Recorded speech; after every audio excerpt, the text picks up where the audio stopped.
जय हिंद फ्रेंड्स। विश्व इतिहास का टॉपिक हम लोगों का चल रहा था और उसमें हम लोगों ने तीन चीज़ें कवर कर ली थी।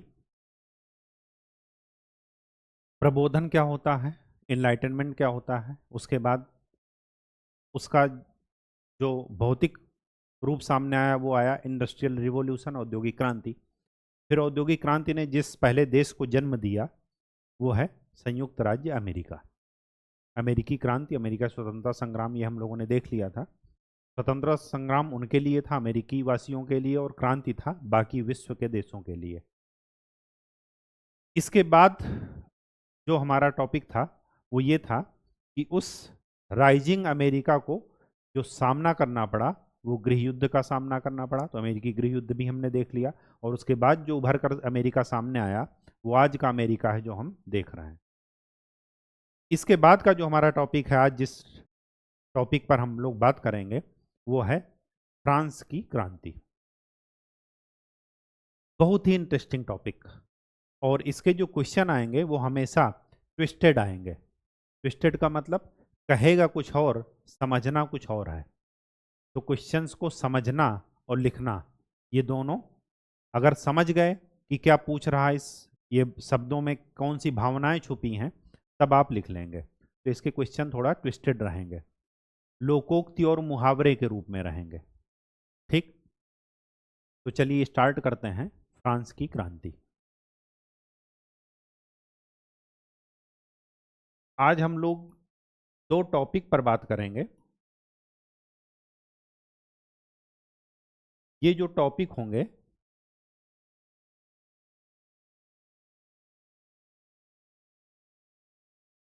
पुरातन व्यवस्था या प्राचीन व्यवस्था, और दूसरा हम पढ़ेंगे कि फ्रांस की क्रांति के कारण।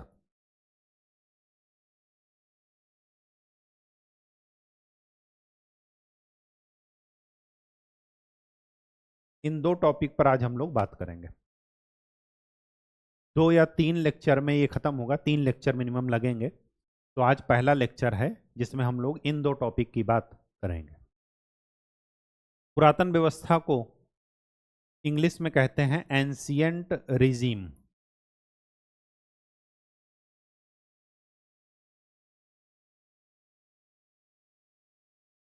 ठीक, देखिए पुरातन व्यवस्था है क्या। पुरातन व्यवस्था वो व्यवस्था है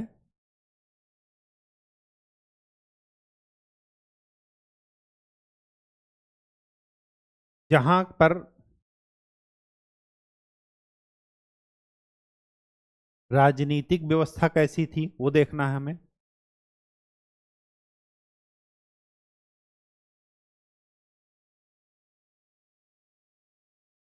आर्थिक व्यवस्था कैसी थी वो देखना है, और सामाजिक व्यवस्था कैसी थी वो देखना है।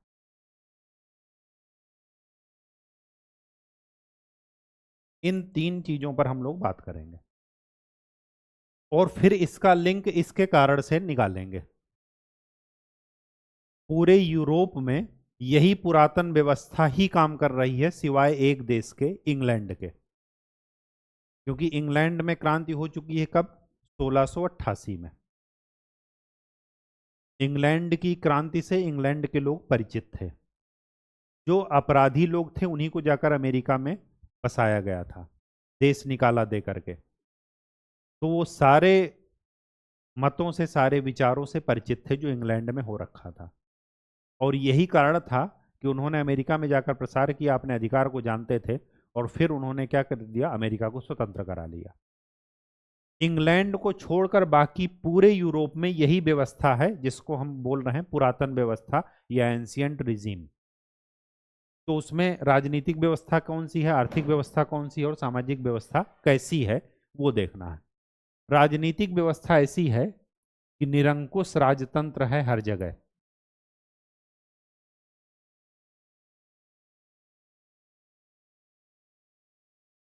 और ये राजतंत्र निरंकुश के अलावा वंशानुगत भी है,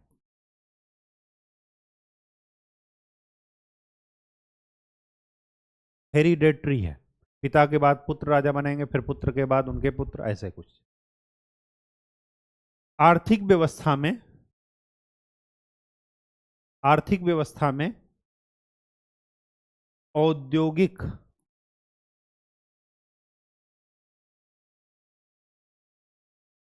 समाज नहीं है, मतलब कैपिटलिस्ट नहीं है।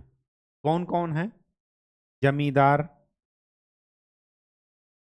भूस्वामी, फ्यूडल लॉर्ड्स, ये सब है।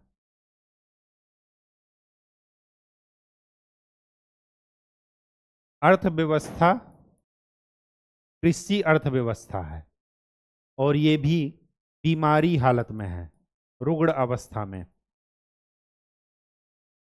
न ज्यादा इन्वेस्टमेंट हो रहा है इसके डेवलपमेंट के लिए, और ना ही किसी को जरूरत है। निवेश के प्रति कोई नहीं सोच रहा, उदासीन है, बात ही नहीं कर रहा है। उत्पादन के साधनों को बढ़ाने की कोई बात नहीं की जा रही है।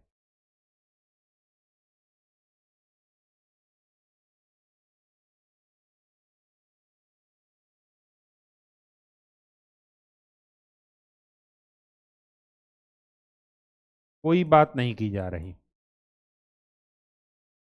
ये आर्थिक उस समय व्यवस्था है। और तो और, जो कर दे रहा है वो मध्यम वर्ग, मिडिल क्लास और लोअर क्लास है।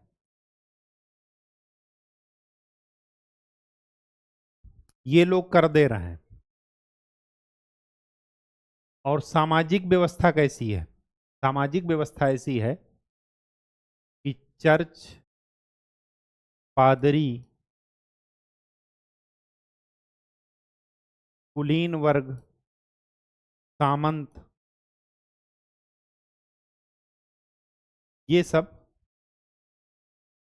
इनका बोलबाला है।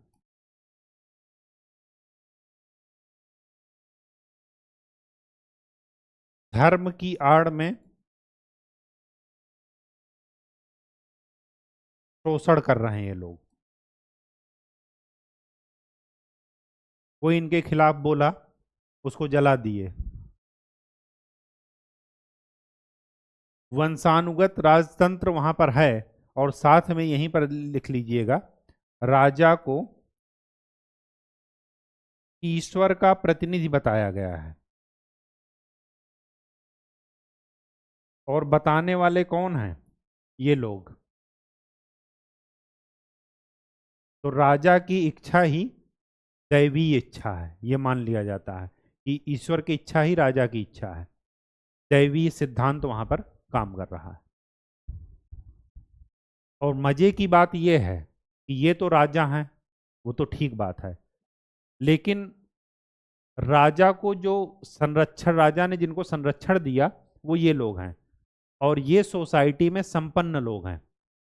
और जब संपन्न लोग हैं तो इनको टैक्स देना चाहिए, लेकिन इन्हीं को टैक्स से छूट है। टैक्स के उसमें पिस कौन रहा है? जो मिडिल क्लास है और जो निम्न वर्ग है। तो इनको कर से छूट है, ये भी लिख लीजिएगा। ये सक्षम है कर देने के लिए, लेकिन इनको कर से छूट है।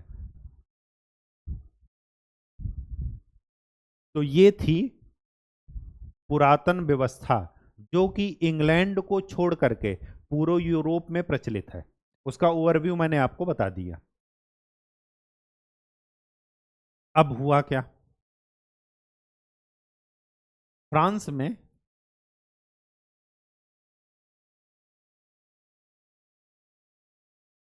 जो इस क्रांति के कारण हैं, वो 4 कारणों की पड़ताल हम लोग करेंगे। एक तो है राजनीतिक कारण,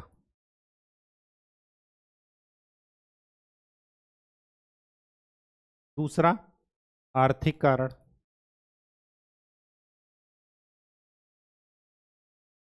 तीसरा सामाजिक,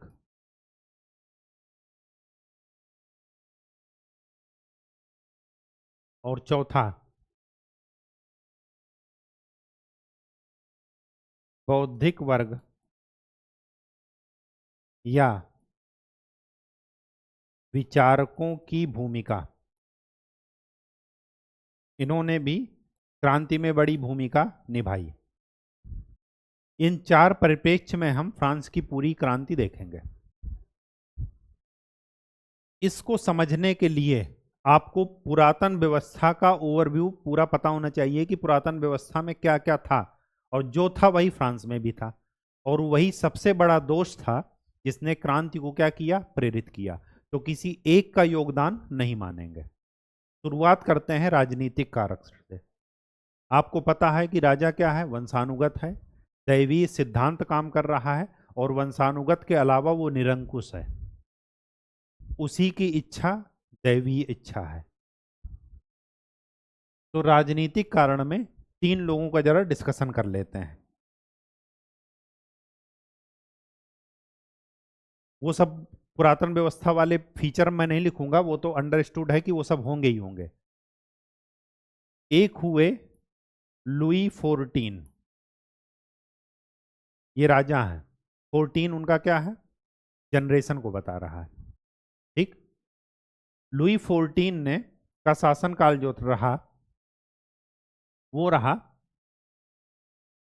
1643 से लेकर के 1714 के आसपास, 1714 या 1715 के आसपास। इन्होंने क्या किया,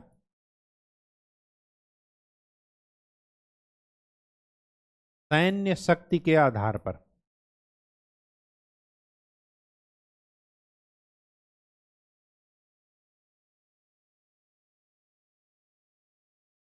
चर्च, पादरी, सामंत, भूस्वामी, इन पर क्या किया, आधिपत्य। जब समाज के जो संपन्न वर्ग हैं उन पर आधिपत्य है, तो बाकी लोग क्या हैं, जो शक्तिहीन हैं, वो अपने आप आपकी बात मानेंगे। तो इन्होंने क्या किया, आधिपत्य जमा लिया। अब जब आधिपत्य जमा लिया तो ये वर्ग क्या किया, इन्होंने इनको सपोर्ट किया और इन्होंने इसको राजा का, वो ईश्वर का प्रतिनिधि बता दिया। दोनों मिली भगत हो गई। इन्होंने क्या किया, जब आधिपत्य जमा लिया इन्होंने इनको मान्यता दे दी, तो फिर क्या हुआ कि इनको टैक्स से छूट दे दी गई। कर व्यवस्था में ये लोग कर देने के लिए वर्ग से अलग थे, कर देने वाले वर्ग से अलग थे, मैंने आपको पहले बता रखा है। हुआ क्या, अब आए लुई 15, ये 1715 से लेकर के 1775 या 74 के आसपास। अब ये समय वही है जो याद कीजिए, इसी समय सप्तवर्षीय युद्ध हुआ। किसके किसके बीच में, इंग्लैंड और फ्रांस के बीच में। इसी समय ऑस्ट्रिया के उत्तराधिकार के मामले में बिना मतलब का टांग लड़ा रहे हैं।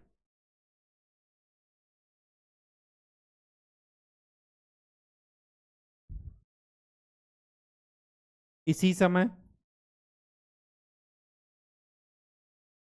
फ्रांस एंड इंग्लैंड के बीच में उपनिवेशवाद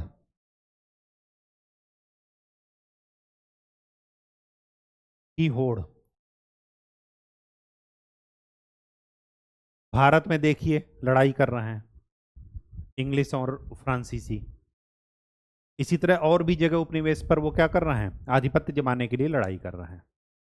इसके बाद इनकी नीतियों के कारण क्या हुआ, युद्ध व्यय बढ़ गया।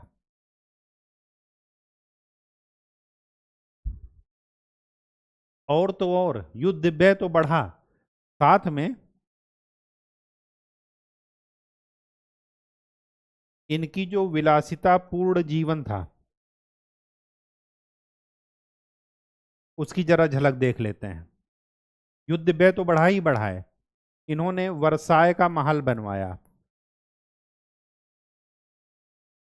भोग विलास का इससे अच्छा नमूना आपको नहीं मिलेगा 17वीं 18वीं शताब्दी में। 20,000 लोग की व्यवस्था थी, जिसमें से 18,000 केवल सेवक थे। सोचिए, उस 20,000 के लिए मतलब एक के लिए एक, ऐसा रेशियो था। ऐसा कहीं होता है? आप रेस्टोरेंट में जाइए और अगर 10 लोग हैं आप, तो 10 वेटर आपको सर्व करें, तो आपको क्या होगा? खुशी होगी या राजा वाली भाव आपके मन में आएगा कि लगेगा कहाँ जो है आ गए? काश कोई पैर दबा देता, कोई हाथ दबा देता, कोई सर पर मालिश कर देता, ये सब फीलिंग आएंगी। वैसे ही यहाँ पर है। वर्साय का महल, ये विलासितापूर्ण की एकदम चरम सीमा है। तो इसको क्या कहेंगे कि इनके अंदर दिमाग है राजा वाला या नहीं? राजा वाला दिमाग नहीं है। समझ ही नहीं पा रहे हैं कि क्या हो रहा है। और उसका एक ही कारण है कि ये वंशानुगत हैं। इनको जबरदस्ती उस वंश में पैदा हो गए हैं, तो इनको जबरदस्ती राजा बनना ही बनना है, ये अपना अधिकार समझ रहे हैं। उस हिसाब का इनका टैलेंट है, इससे इनको मतलब नहीं है। न लोगों को मतलब है कि उस हिसाब से इनके पास टैलेंट है कि नहीं। क्यों? क्योंकि दोनों लोगों ने पहले ही गठजोड़ बना रखा है। जो प्रथम वर्ग था, चर्च पादरी और ये सब धर्म के नाम पर शोषण शुरू कर दिए, राजा को दैवीय प्रतिनिधि बता दिए, राजा की इच्छा ही दैवी इच्छा का सिद्धांत थोप दिए। तो ये सब क्या है कि इनके पास राजा का लक्षण नहीं है, लेकिन ये गद्दी पर बैठे हैं। अब जब ये सब चीजें होंगी, आप राजकोष से धन खर्च कर रहे हैं और वहां पर धन के आगमन का विचार नहीं है, तो इसका क्या मतलब है कि एक दिन वो खजाना खाली होगा। और जब खजाना खाली होगा, तो मैंने आपको बताया है कि अगर आप आर्थिक रूप से कमजोर हैं, तो आप राजनीतिक रूप से भी कमजोर होंगे और सामाजिक रूप से भी कमजोर हो जाएंगे। Polity is guardian of economy. केंद्र और सरकारें आज उनके सबसे बड़ा क्या है? टैक्स वो लेते हैं। टैक्स के बाद ही हम लोगों को इतनी सुविधाएं दे रहे हैं। तो टैक्स इकोनॉमी उनकी क्या है? रीढ़ है। अगर टैक्स ही नहीं रहेगा तो सरकार किस काम की? पैसा ही नहीं रहेगा तो सरकार किस काम की? तो वैसे ही यहाँ पर है कि एक तो इनकी नीतियों के कारण दूसरे के उसमें उलझे रहे ये, और दूसरी बात अपनी नीतियों के कारण विलासितापूर्ण जीवन। समझ ही नहीं पा रहे हैं कि क्या हो रहा है इनके राज्य में। और उनसे भी बढ़कर हुए लुईस 16, ये 1775 से 1792। इनका हाल देखिए। इनकी जो रानी है,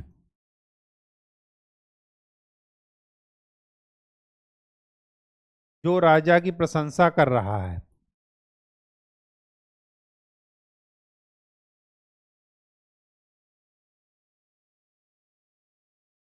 उसको ज्यादा महत्व दे रही, उसको पनीर भी खिला रही हैं, शरबत भी पिला रही हैं, वर्साय के महल में भेज रही हैं कि जाओ एक बार विलासितापूर्ण जीवन देख करके आओ कि क्या होता है वहां पर, जन्नत की सैर करके आओ। और ये चीज तुलसीदास जी ने रामचरितमानस में पहले ही लिख दिया है कि सचिव वैद गुरु तीन जो प्री बोले भयास, और राज धर्म तन तीन कर होई बेगी नाश। सचिव, वैद्य और गुरु, अगर ये किसी भय के कारण प्रिय बोलने लगे, मतलब वास्तविक चीजों आप मतलब राजा या राज्य को ना बताएं, तो उस राज्य का पतन निश्चित है।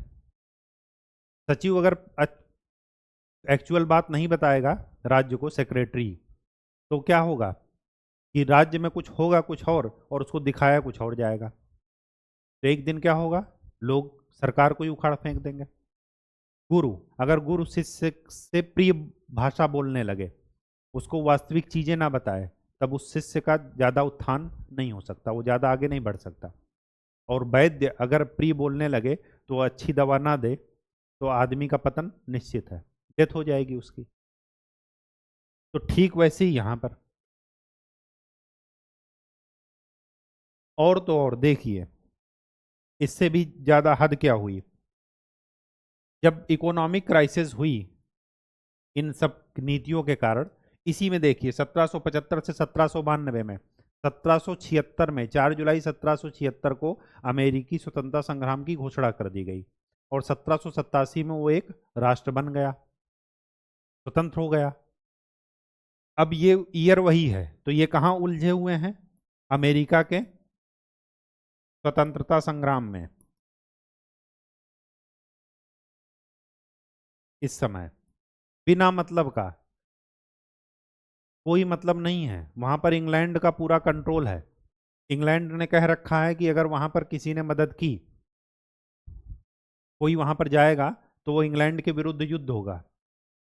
इंग्लैंड का जहाज, वहां पर जो नौ परिवहन कानून लगे थे कि खाली इंग्लैंड के जहाज ही उसके तट पर जा सकते थे, कुछ वस्तुएं खाली इंग्लैंड को ही वो व्यापारी कानून के तहत निर्यात कर सकते थे अमेरिका वासी, तो ये वहां पर जबरदस्ती जा रहे हैं। और उसी जबरदस्ती जाते समय इन्होंने क्या किया? सप्तवर्षीय युद्ध से इनका पहले ही व्यय बढ़ रहा है, विलासितापूर्ण जीवन से पहले ही व्यय बढ़ रहा है, आय के अन्य स्रोत कर व्यवस्था सही नहीं है। और उसके बाद अब्दुल्ला की शादी में, बेगानी शादी में अब्दुल्ला दीवाना हो रहा था। मैंने आपको बता रखा है कि फ्रांस वहां पर जबरदस्ती मदद करने के लिए गए, कनाडा से भी हाथ धो बैठे, कनाडा का उपनिवेश, जो कनाडा इनका उपनिवेश था, उससे भी हाथ धो बैठे। उस पर किसने कब्जा कर लिया? इंग्लैंड ने। अब जब ये हुआ तो इसी परिप्रेक्ष्य में इनके जो मंत्री थे उन्होंने इस्तीफा दे दिया, क्योंकि जब आप चुनौतियां संभाल नहीं पाते तो अच्छा है कि आप पद से हट जाइए। अब जब इस्तीफा दे दिया तो ये उनसे ये नहीं कह रहे हैं कि हाँ आप क्यों इस्तीफा दे रहे हो और क्या आगे कर सकते हैं। ये उनसे जानते हैं क्या कह रहे हैं? ये कह रहे हैं काश मैं भी आपकी तरह इस्तीफा दे पाता। बहुत ही आदर्शवादी बात है।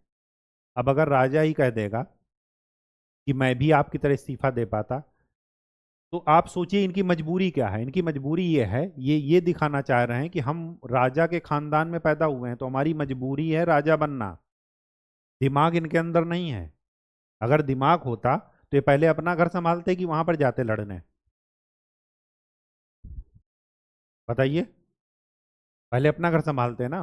तो ये यहाँ पर क्या कह रहे हैं अपने मंत्री से जब इस्तीफा स्वीकार करते समय, कि काश मैं भी आपकी तरह इस्तीफा दे पाता। मतलब अपनी ये मजबूरी बता रहे हैं कि हम वंशानुगत राजतंत्र है हमारे यहाँ और हम राजा के खानदान में पैदा हुए हैं तो हमारी मजबूरी है राजा बनना, बाकी हम उस लायक हैं नहीं कि हमें कोई राजा बनाए। कहानी समझ में आ गई? अब इस आर्थिक संकट के कारण,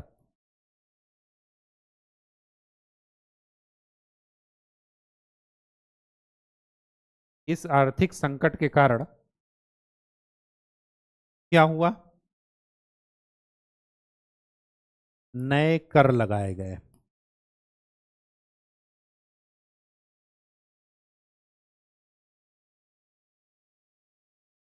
और मैंने आपको सोशल स्ट्रक्चर, इकोनॉमिकल स्ट्रक्चर पहले ही बता रखा है। तो राजनीतिक में क्या हुआ कि ये है राजनीतिक व्यवस्था जो कि दैवीय सिद्धांत, निरंकुश राजतंत्र और वंशानुगत राजतंत्र पर काम कर रही है। इतना ज्यादा युद्ध जान ही नहीं पा रहे हैं, राजा वाली कोई सोच इनके अंदर नहीं है। और संभाल किसको रहे हैं? एक पूरे देश को, यूरोप की एक शक्ति को। ठीक। अब चलते हैं सामाजिक व्यवस्था, जो सामाजिक कारण है वो देखते हैं। यहां तक समझ लिए कि युद्ध व्यय बढ़ा और फिर नए कर लगाने की जरूरत पड़ी। सामाजिक कारण जरा देख लेते हैं। सामाजिक कारण की जड़ में सामाजिक व्यवस्था पहले देखते हैं। फ्रांस में 3 वर्ग थे, 3 क्लास थे। फर्स्ट में आ रहे थे चर्च और पादरी।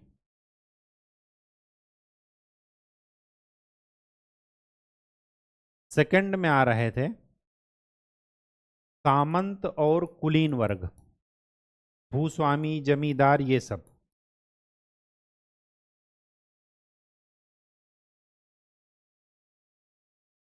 और थर्ड में आ रहे थे मिडिल क्लास, निम्न वर्ग, और सामान्य जन।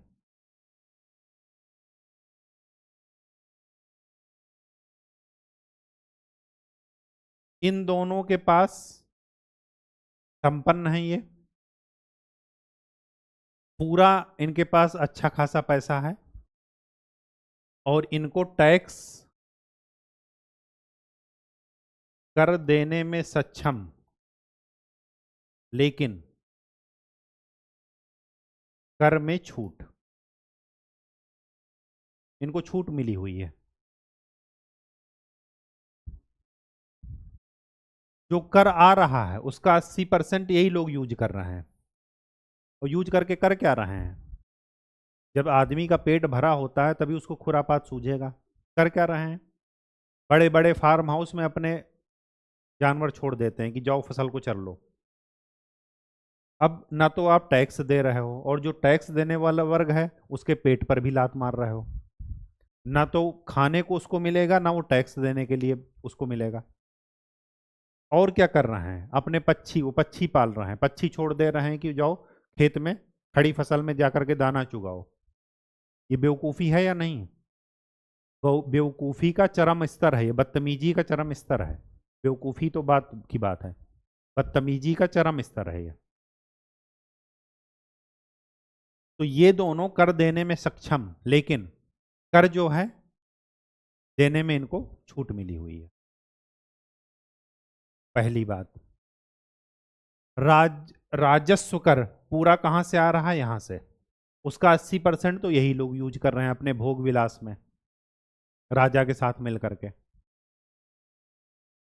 और साथ में ये जो कर देने वाला है वर्ग, ये जो कर देने वाला क्लास है, वो क्या कर रहा है? उसको ये लोग निम्न सामाजिक स्तर भी दे रहे हैं। मतलब ठीक वैसे ही जैसे भारत में ब्राह्मण, क्षत्रिय, वैश्य, शूद्र, तो ब्राह्मण और क्षत्रिय क्या है? विशेषाधिकार वर्ग है। और वैश्य क्या है?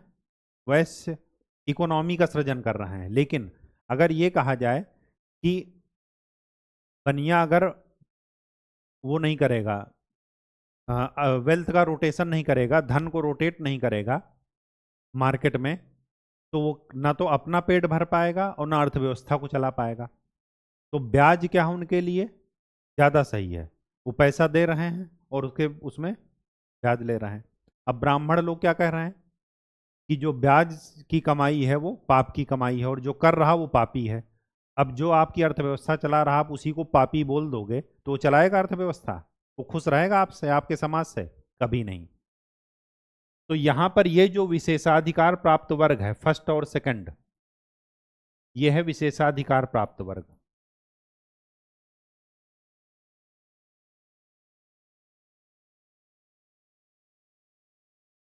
और ये जो थर्ड वाला है ये है विशेषाधिकारहीन वर्ग। इसी को एक सिंपल भाषा में बोलते हैं, इनको बोलते हैं हैव्स और इनको बोलते हैं हैव नॉट। मतलब इनके पास विशेषाधिकार हैं और इनके पास विशेषाधिकार नहीं है। इनको समाज में उच्च स्तर प्राप्त है और इनको समाज में निम्न स्तर। तो असमानता है। टैक्स भी यही दे रहे हैं, मेहनत भी यही कर रहे हैं, और इनको जब समाज में सम्मान नहीं मिलेगा तो ये सम्मान के लिए लड़ाई करेंगे कि नहीं करेंगे? करेंगे। तो ये जो क्रांति हुई थी ये स्वतंत्रता के लिए नहीं हुई थी, किसी देश का कंट्रोल यहां पर नहीं था, अपने ही लोग थे। और उन्हीं से वो क्या कर रहे थे? स्वतंत्रता की बजाय समानता की बात कर रहे हैं। ये कह रहे हैं जब हमारे पास ये विशेषाधिकार नहीं है, न मतदान देने का अधिकार है, न राज्य की नीतियों में निर्णय लेने का अधिकार है, न टैक्स पर, हाँ मतलब टैक्स बढ़ाया जाए कितना बढ़ाया जाए इस पर इनका कोई डिसीजन नहीं, और टैक्स ये दे रहे हैं, पूरी अर्थव्यवस्था को ये चला रहे हैं। और उसके बाद इनको विशेषाधिकार इनको प्राप्त है और उस विशेषाधिकार प्राप्त वर्ग इनको हीन समझ रहा है। तो ये क्या करेंगे? स्वतंत्रता के लिए लड़ रहे हैं या समानता के लिए? समानता के लिए। तो यहां पर क्या करेंगे सामाजिक कारण में कि दो वर्गों के बीच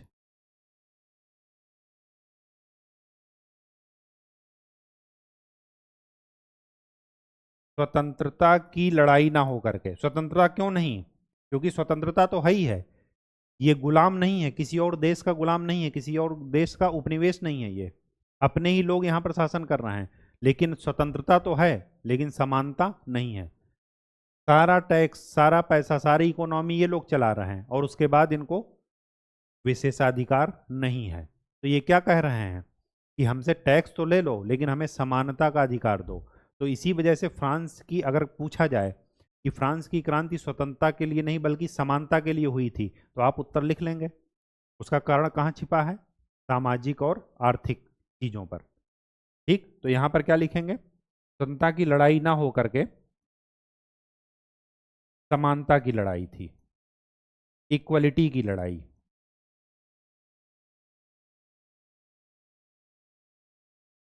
तो सामाजिक स्ट्रक्चर ऐसा था कि लोग क्या किए, जब उन पर टैक्स लगाया गया तो फिर थर्ड वाले ने, मध्य वर्ग, मैंने बताया है कि हमेशा अगुवा की बात करेगा, अगुवा रहेगा। क्रांति का अग्रणी जो नेता है वो मध्य वर्ग रहेगा, बाकी लोग उसके पीछे रहेंगे।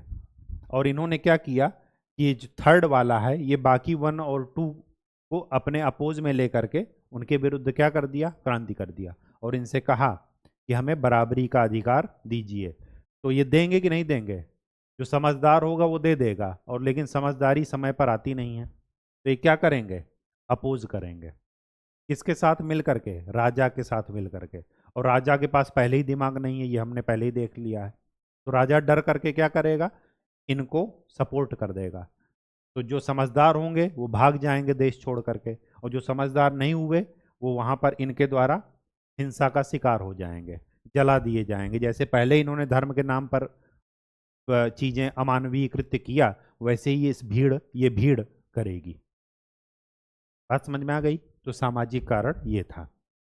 सोसाइटी में, समाज में 2 वर्ग थे, विशेषाधिकार प्राप्त वर्ग और विशेषाधिकारहीन वर्ग।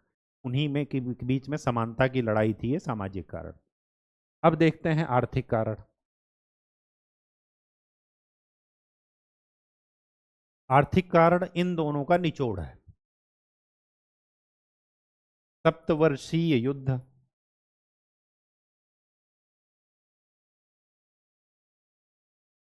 विलासिता पूर्ण जीवन, किसका? राजा और जो विशेषाधिकार प्राप्त वर्ग है उनका। और इसी परिप्रेक्ष्य में अमेरिकी क्रांति में सहभागिता,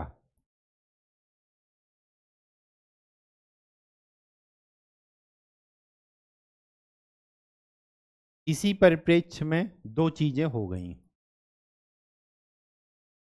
पहला, उपनिवेशवाद की होड़ चल गई, इंग्लैंड से इनका कंपटीशन शुरू हो गया।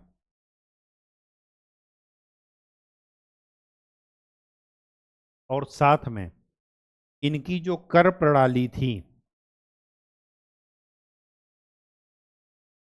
उसमें क्या दोष था वो देखते हैं। ये 2 घटनाएं हो गई। कर प्रणाली का दोष ये है, देखिए कर प्रणाली हमेशा 2 तरीके से काम करती है। पहला, एक तो इनकम के हिसाब से आप एक्सपेंडिचर कीजिए, ये पहला तरीका है, अभी से आपको बताए दे रहे हैं। इकोनॉमी और उसका मिक्सचर है ये।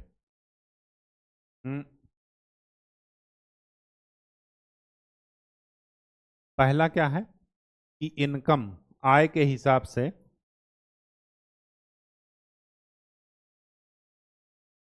व्यय। अगर हमारे पास 100 रुपए वेतन मिल रहा है और 100 रुपए की हमारी औकात है, तो हम 110 नहीं खर्च करेंगे। अगर खर्च करेंगे तो हम बेवकूफ़ हैं, या जो है ऐसी कोई मजबूरी है जो अनिश्चित रूप से आ गई है, कोई बीमार हो गया है, या शिक्षा के क्षेत्र में कहीं फीस जमा कर दिए, मतलब आकस्मिक खर्चा ऐसा आ गया। लेकिन अगर कंटिन्यू मैं व्यय कर रहा हूं तो बेवकूफ़ हूं। ठीक, तो एक तो हुआ इनकम के हिसाब से खर्च, इसको बोलते हैं प्रगामी सोच या प्रगामी कर व्यवस्था। मतलब इस हिसाब से जो चलता है वो अच्छा होता है। क्यों? क्योंकि इसमें आप अननेसेसरी व्यय नहीं करेंगे, अननेसेसरी एक्सपेंडिचर नहीं करेंगे। और दूसरी व्यवस्था क्या है? व्यय के हिसाब से इनकम।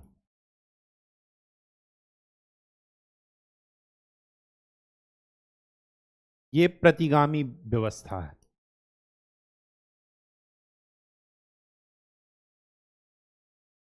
ये बेकार है। क्यों? क्योंकि आप अननेसेसरी का व्यय करेंगे तो अननेसेसरी की इनकम ढूंढने जाएंगे। जाएंगे नहीं जाएंगे? फालतू का अगर व्यय कर रहे हैं, अगर आप 5 लाख का जूता पहन रहे हैं, तो उस 5 लाख को कमाने के लिए इधर उधर 5 लाख कोई सही सोर्स से तो आएगा नहीं। और आप इतने बड़े कोई बिजनेसमैन हैं नहीं। फिर उसमें क्या करेंगे? चोरी चकारी, लूट खसोट, यही सब होगा। तो ये बेकार व्यवस्था कही जाती है। तो फ्रांस में ये हो रहा था, वो व्यय पहले कर रहे थे, फिर उसके बाद जाकर के इनकम ढूंढने के लिए कर लगा देते थे लोगों पर। जबकि अगर ये कर रहे थे, इसीलिए वर्साय का महल बनवाए। आगे पढ़ेंगे वर्साय की संधि और उस सब में, मतलब जिस महल को उन्होंने बनाया ना, उसी में उनको क्या हुआ, अंतिम संस्कार उसी में किया गया। पूरे विश्व ने मिलकर के उसी में फ्रांस को दफना दिया, वर्साय के महल में। उस महल की इतनी खास बात थी। और आज भी जब आप यूरोप देखने जाइए तो जरूर वर्साय का महल घूमिए। क्यों? क्योंकि वर्ल्ड हिस्ट्री पढ़ते पढ़ते इतने आश्चर्यजनक चीजें आपको मिलेंगी कि देखने का तो मन करेगा ही एक बार, कि देख तो लें लुई 15 और लुई 16 के कारनामे। ठीक। तो ये अच्छी व्यवस्था थी, है, क्योंकि आप यहाँ पर अननेसेसरी का एक्सपेंडिचर नहीं करेंगे, व्यय पर नियंत्रण रखेंगे। लेकिन फ्रांस में कौन सी व्यवस्था फॉलो हो रही थी? सेकंड वाली। जब सेकंड वाली फॉलो हो रही थी और व्यय के हिसाब से अगर इनकम नहीं बढ़ेगी तो विद्रोह होगा ही होगा। जब खजाना खाली हो जाएगा, राज्य की सत्ता अपने आप कमजोर पड़ जाएगी। और जब राज्य की सत्ता अपने आप कमजोर पड़ जाएगी तो स्वाभाविक सी बात है कि लोग उथल पुथल करेंगे। अगर पुलिस को, राज्य का खजाना खाली हो गया, सैनिकों को, पुलिस को, सेना को वेतन नहीं मिला, तो विद्रोह करेंगे। वो आम जनता के साथ शामिल होकर के सरकार का तख्ता पलट करेंगे ही करेंगे। क्यों? क्योंकि राज्य की जो पॉलिटी की जो रीढ़ है वो क्या है? इकोनॉमी। और इकोनॉमी की जो गार्जियन है वो कौन है? पॉलिटी। तो आर्थिक कारणों में ये सारी बातें हो करके, और कर प्रणाली में दोष में क्या है? व्यय के अनुसार आय वाला सिस्टम लागू हो रहा है। इन सब का परिणाम ये हुआ कि राजस्व या खजाना खाली।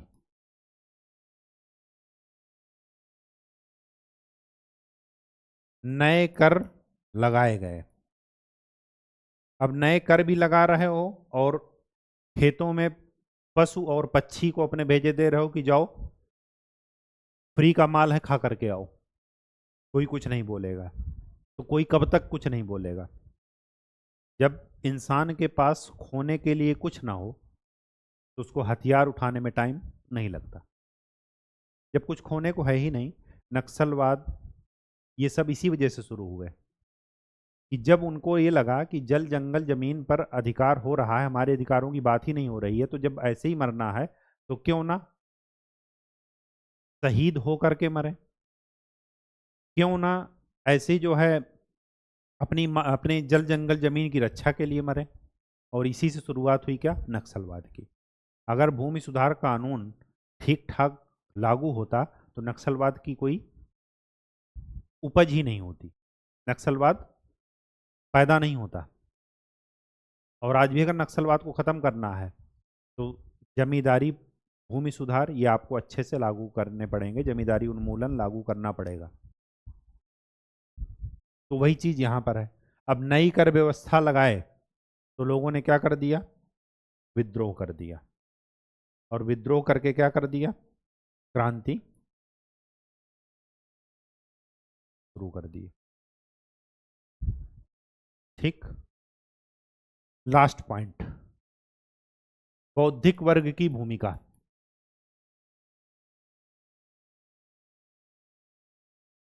इनको आप पॉइंट में लिखते भी चलिएगा, कहानी सुनने के बाद अपने से लिख लीजिए कि 200 वर्ड में आप लिख पा रहे हैं कि नहीं। बौद्धिक वर्ग में 3 चीजें जरा ध्यान में रखिएगा। देखिए, अगर मैं आपसे ये कहूं, सपोज मैंने एक इनिशिएटिव लिया है कि मुझे पढ़ाना है। अब 2 कारण है इस पढ़ाने के। 2 कारण कैसे हैं कि अगर मैं ये कहूं कि अगर मैं फ्री में नहीं पढ़ाऊंगा तो वर्ल्ड हिस्ट्री आप नहीं पढ़ पाएंगे। क्या ऐसा संभव है? मैं नहीं पढ़ाऊंगा, कोई और पढ़ाएगा। आज नहीं पढ़ाएगा, 4 साल बाद पढ़ाएगा। पढ़ाएगा नहीं पढ़ाएगा? तो मैं ये कहूं कि आपने वर्ल्ड हिस्ट्री पढ़ लिया, इसके लिए मैं ही जिम्मेदार हूं, ये गलत बात है। हाँ, हमारा योगदान है, तो हमेशा याद में रखिएगा, दुनिया किसी चीज की वजह से नहीं रुकती। अगर हम ये समझ रहे हैं कि हमारी वजह से ही पूरा संसार चल रहा है, तो ये क्या है? हमारा वहम है और कुछ नहीं। और अगर विश्वास ना हो तो महीने, हफ्ते भर, 1 साल के लिए वर्ड से सबसे कट करके देख लीजिए, कौन आपको कितना याद करेगा। 2 दिन 4 दिन सब लोग याद करेंगे, उसके बाद सब अपने काम में लग जाएंगे और दुनिया धूमधाम से चलेगी आपके बिना भी। तो ठीक वैसे ही अगर आपसे ये पूछा जाए कि अगर ये बौद्धिक वर्ग ना होता है या ये विचारक ना होता तो क्रांति नहीं होती, क्या औद्योगिक क्रांति ना होती तो अमेरिका आजाद ना होता, ये कहना गलत है। औद्योगिक क्रांति की वजह से वो जल्दी आजाद हो गया, इनलाइटनमेंट की वजह से वो जल्दी आजाद हो गया, क्योंकि उसने जल्दी से उस चीज बात को पकड़ लिया, कैच कर लिया, उसके फायदे नफा नुकसान वो जल्दी से कैलकुलेट कर लिया। जो देर से कैलकुलेट कर पाया वो देर से आजाद हुआ, उसमें क्या दिक्कत है? लेकिन ये कहा जाए कि इसी की वजह से ये चीज हुई, कभी नहीं। बैकग्राउंड में सारी चीजें चलती हैं। तो अगर आपसे कहा जाए कि अगर ये विचारक ना होते तो फ्रांस की क्रांति ना होती, ये कहना सही है गलत? गलत। और ऐसे एक विचारक हैं रूसो। रूसो के बारे में कहा जाता है कि रूसो ना होता तो फ्रांस की क्रांति ना होती। एक एक वर्ग तो ये कह रहा है, दूसरा वर्ग क्या कह रहा है कि रूसो अगर पालने में भी मर गया होता तब भी फ्रांस की क्रांति होती। और दूसरे वर्ग से हम ज्यादा सहमत हैं। क्यों? मैंने आपको बता दिया, एग्जाम्पल दे दिया कि एक व्यक्ति की वजह से दुनिया नहीं चल रही है, उसके होने या ना होने से किसी को कोई फर्क नहीं पड़ेगा। अगर पड़ेगा तो 2-4 दिन पड़ेगा, बस, इसके अलावा कुछ नहीं। और नहीं, आप अपने बीच में देख लीजिए, जिनको आपने छोड़ा, जिनसे आप दूर हुए, उनकी ज़िंदगी कैसी चल रही है और आपकी ज़िंदगी कैसी चल रही है। धूमधाम से चलेगी, थोड़े दिनों का कष्ट होता है बस, वो भावनाओं के कारण। तो ठीक वैसे ही, तो रूसो एक हुए, वाल्टेयर, और तीसरे हुए मॉन्टेस्क्यू। इन वर्गों की भूमिका क्या रहती है? इन वर्गों की भूमिका ये रहती है कि ये सही चीज लोगों को बता करके लोगों को जागरूक करते हैं।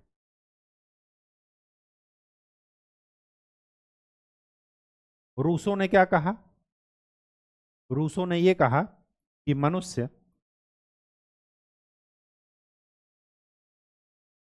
स्वतंत्र पैदा हुआ,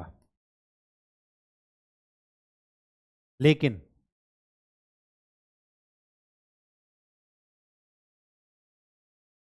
मानवीय चीजों ने उसको भ्रष्ट बना दिया। ये जो माया का जंजाल है, उसी की वजह से वो क्या हो गया? भ्रष्ट हो गया। रूसो ने किसकी बात की? स्वतंत्रता,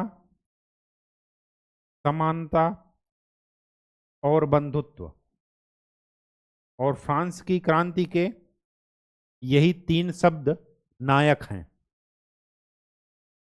फ्रांस की क्रांति स्वतंत्रता के लिए तो, मतलब औपनिवेशिक स्वतंत्रता के लिए नहीं लड़ी गई, लड़ी गई समानता के लिए। स्वतंत्रता इस वजह से कहा, वर्ड लिखा गया कि जब मनुष्य स्वतंत्र पैदा हुआ, चर्च और धर्म और राजा और देवता का कोई योगदान नहीं है उसके पैदा होने में, तो फिर वो परतंत्र कैसे हो गया? मनुष्य स्वतंत्र पैदा हुआ लेकिन परतंत्रता की बेड़ियों से सर्वत्र जकड़ा हुआ है। ये स्टेटमेंट किसका है? रूसो का। तो परतंत्रता की जो जड़ें हैं वो कौन लाया? धर्म। क्यों? क्योंकि धर्म के नाम पर इन्होंने इतना अत्याचार किए। दैवी सिद्धांत बताए कि राजा ईश्वर का प्रतिनिधि है, जबकि ईश्वर के पास तो दिमाग है, राजा के पास दिमाग क्यों नहीं जब उसका प्रतिनिधि है? तो ईश्वर कभी ये सप्तवर्षीय युद्ध और इनमें सब में लड़ता? कभी ना लड़ता। तो यही सब चीजें इन विचारकों ने जनता को जागरूक करने के लिए बताया। तो ये वर्ग क्या करते हैं? हमेशा जनता को जागरूक करते हैं। थिंकर क्या करते हैं? जनता को सोच और सही आईना दिखाएंगे। ये कभी भी नेतृत्वकर्ता में मुश्किल ही है कि नेतृत्व करें उतना इनके पास, क्योंकि ये सभी को समझा नहीं सकते। जो इनकी बातों को समझेगा वो आम जन नहीं होगा, वो शिक्षित वर्ग होगा। फिर शिक्षित वर्ग क्या करेगा? आम जन को समझाएगा अपनी भाषा में। वाल्टेयर ने क्या कहा? हर बदनाम चीज को बदल डालो। ये वाल्टेयर का स्टेटमेंट है। और बदनाम चीज कौन सी थी?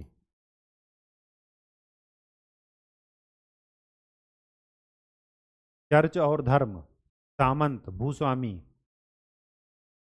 ये सब क्या कर रहे थे? एक तो समानता का अधिकार नहीं दे रहे थे, और दूसरी बात विलासतापूर्ण जीवन, धर्म के नाम पर शोषण, ये सब कर रहे थे। मॉन्टेस्क्यू का आपको बताया है, शक्ति के पृथक्करण का सिद्धांत मॉन्टेस्क्यू ने दिया। तो कुल मिलाकर ये हुआ कि ये जो विचारक थे, खास करके रूसो, ये सारे विचारकों की भूमिका क्या थी? जागरूक करना जनता को, और शोषण के तरीकों को बताना